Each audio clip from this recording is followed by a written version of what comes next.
इंदौर में high rise बिल्डिंगों में आगजनी की घटनाओं को लेकर जिला प्रशासन अब गंभीर हो गया है।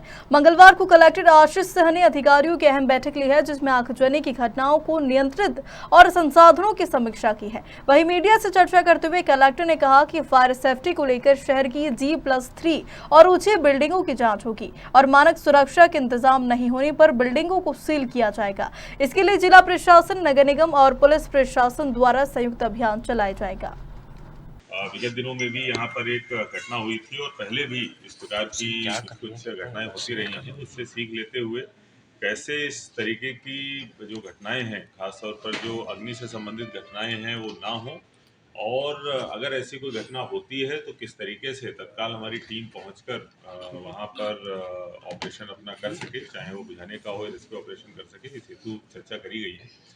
इस चीज़ के दो भाग हैं। पहले भाग में कुछ हमको नई मशीनों की आवश्यकता है और कुछ संसाधनों की आवश्यकता है, जिस हेतु निर्देशित किया गया है।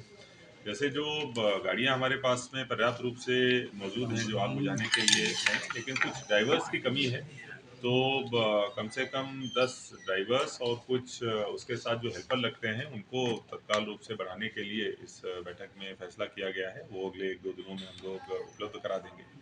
इसके साथ-साथ कुछ नई गाड़ियों की भी ज़रूरत है हमको, खासतौर पर जो फोम टेंडर है उनकी आवश्यकता है, और हाई राइज़ के लिए कुछ जो बड़ी मशीनें आती हैं, हाइड्रोलिक मशीनें आती हैं, एक रेस्क्यू के लिए जो टर्न टेबल आती है, उसकी हम लोगों को आवश्यकता है।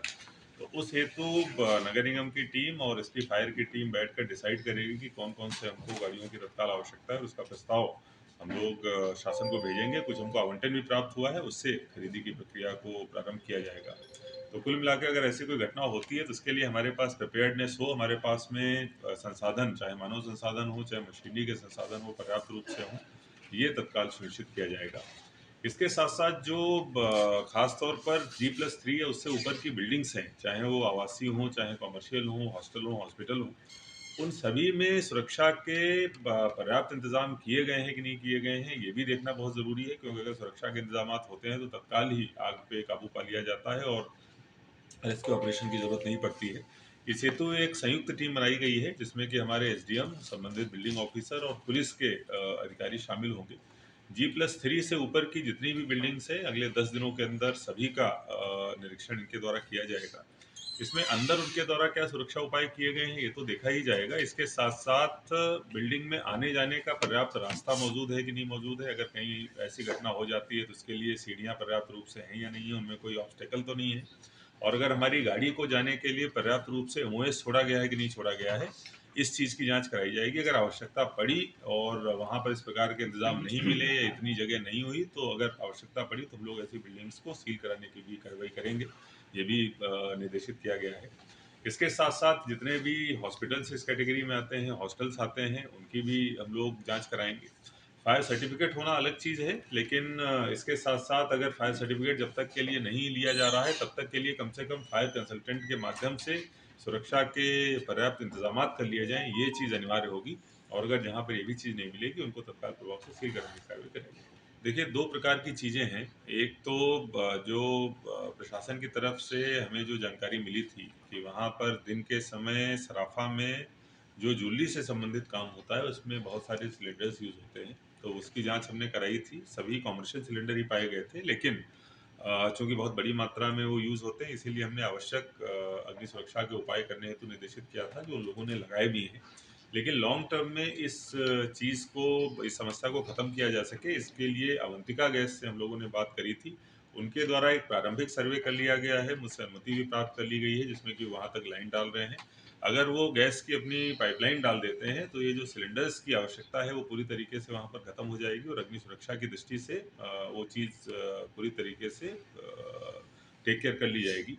जहाँ तक बात जो सराफा चौपाटी की है, जो रात के समय प्रारंभ होता है, वहाँ पर चूँकि केवल और केवल समस्या इस बात की है कि भीड़ बहुत ज़्यादा हो जाती है, और उस समय अगर कोई इस तरीके की घटना है तो मूवमेंट में परेशानी आ सकती है। ये कार्रवाई नगर निगम की तरफ से करी जा रही थी, उनकी तरफ से कमेटी भी गठित की गई थी। ऐसी उनकी कोई रिपोर्ट मेरे संज्ञान में नहीं है। जैसे उनकी रिपोर्ट आती है, अगर हम लोगों से कुछ अपेक्षा है निर्णय लिए जाने की, तो वो रिपोर्ट को देखकर निर्णय प्रशासन के द्वारा लिया जाएगा। देखिए, जैसा मैंने बताया कि 2 तरीके की चीज़ें, अगर हॉस्टल बड़ा है G+3 या उससे ऊपर है, तो हमारी जो टीमें जाँच करेंगी, उनकी जो रिपोर्ट आएगी और अगर वहाँ पर सुरक्षा उपाय पर्याप्त नहीं मिले या इस तरीके के मिले कि वहाँ पर अगर कोई घटना हुई तो हमारी गाड़ी नहीं पहुँच सकती है या आने-जाने के रास्ते बंद हैं, सीढ़ियाँ बहुत सक्रिय हैं।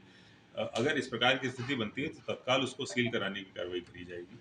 जो उससे छोटे हैं, G+3 या उससे नीचे G+2 के बने हुए हैं, उनको हम लोग बाद में करेंगे क्योंकि इस प्रकार से अगर स्थिति बनती है, क्योंकि संख्या बहुत बड़ी हो जाएगी, तो कंबाइंड विजिट इतनी जल्दी संभव नहीं होगी और अगर बिल्डिंग छोटी रहती है, तो वहाँ पर हमारी टीम पहुँच भी जाती है, आग पे नियंत्रण भी पा लिया जाता है, रेस्क्यू भी ऑपरेशन कंपैरेटिवली ईज़ी होता है।